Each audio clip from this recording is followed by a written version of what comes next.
जे विद्यार्थी आहेत त्याच मुलींचा मी विद्यार्थी, ते सुद्धा अतिशय कडक शिस्तीचे नारायण मोहम्मद मंगे गुरुजी त्यांचा मी शेवटचा विद्यार्थी। इयत्ता पहिलीपासून मला जे शिक्षक लाभले त्याची फक्त नावं सांगतो।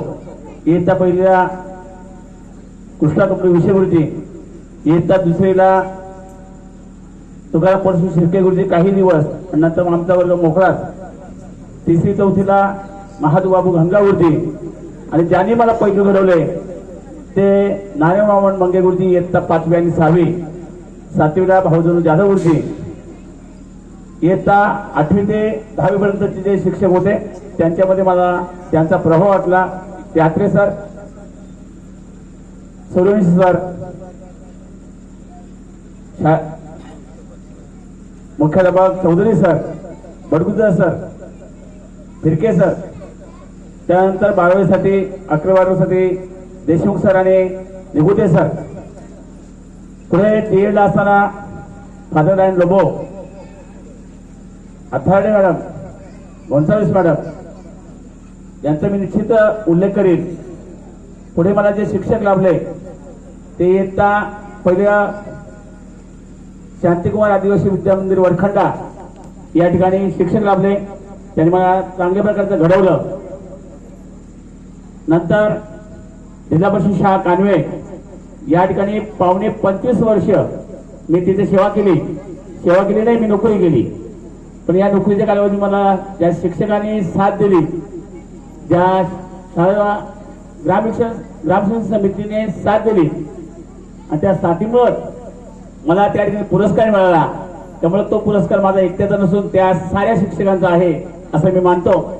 त्यानंतर मला साखरवा या ठिकाणी जाणून खरं म्हटलं तर त्याने मला माझं साखरवला जाण्याचा कुठल्याही प्रकारचा कायदेशीर हक्क नव्हता।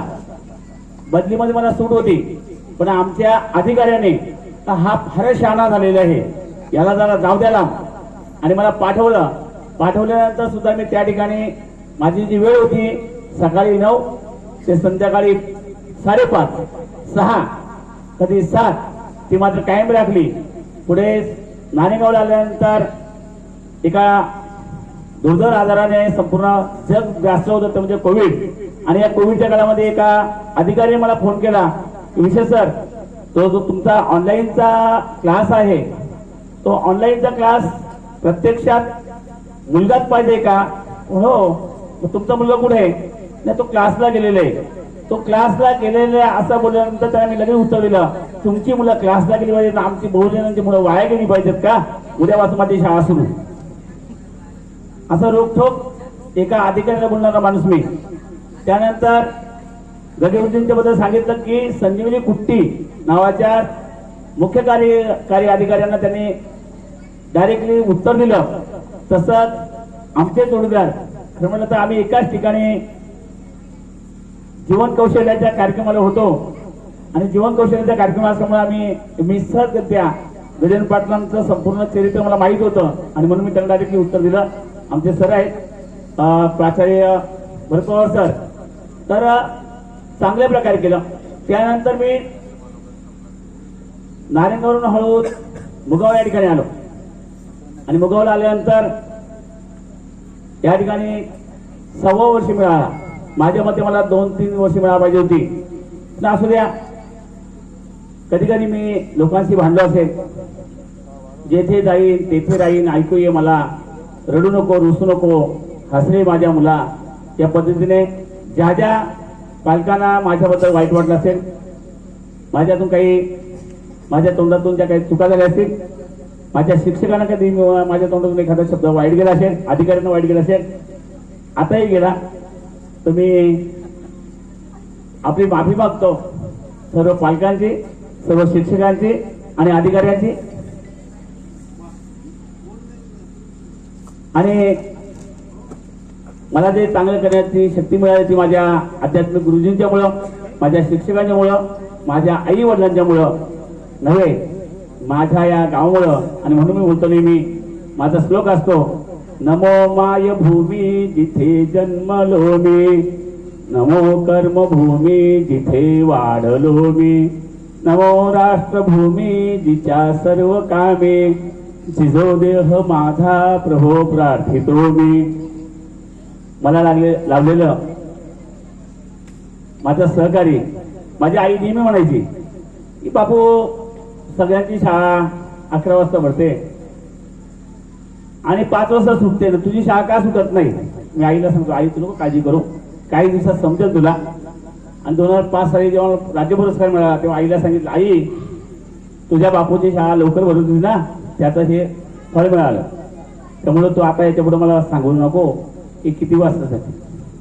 माझ्या वडिलांना वाटायचं जर मी एकही रजा न घेण्यामागचं कारण सांगतो, जर मी घरी राहिलो तर माझी आई आणि बाबा मला विचारते तुला काय पोरांची आठवण कुठे येते की नाही, शाळेतल्या मुलांची आठवण येते की नाही, कसा घरी राहील.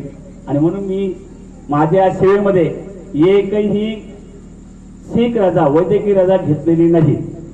माझ्या संपूर्ण वैद्यकीय रजा ह्या बुडालेल्या आहेत. कुठल्याही प्रकारचा त्याला पैसे नाहीत. काही लोकांना पैसे मिळतात पण मला पैसे मिळणार नव्हते हे माहीत असताना सुद्धा मी सर्व्हिसमध्ये एकही रजा घेतलेली नाही. किरकोळ रजा सुद्धा माझ्या 3, 2, 1 आणि आता या वर्षामध्ये मुगावला आल्यापासून एकही किरकोळ रजा घेतली नाही. हा मी माझा स्वतःचा निश्चित अभिमान मानतो. स्वारी 90 सेकंदापेक्षा वाढलेले आहेत. 90 सेकंदापेक्षा माझे 240 सेकंद झालेले आहेत. मी आपला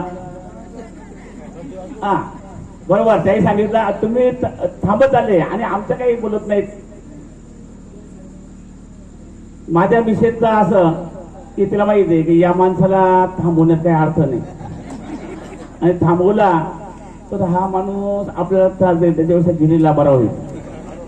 आणि एवढंच मी सांगतो, अतिशय चांगल्या प्रकारचं मला स्वभावाने पत्नी मिळाल्यामुळं मला शाळेसाठी विशेष लक्ष देता आलं. तिने मुलांच्याकडे लक्ष दिलं, माझ्या आई वडिलांच्याकडे लक्ष दिलं. माझ्या आई वडिलांच्या आजारामध्ये मला घरी थांबता आलं नाही, तिने पूर्ण त्यांची सेवा केली. असंच भाग्य आपल्या सगळ्यांना मिळो अशी अपेक्षा व्यक्त करून मी माझं लांबलेलं 260 सेकंदाची वेळ वाढवलेली आहे. सॉरी, मी थांबतो.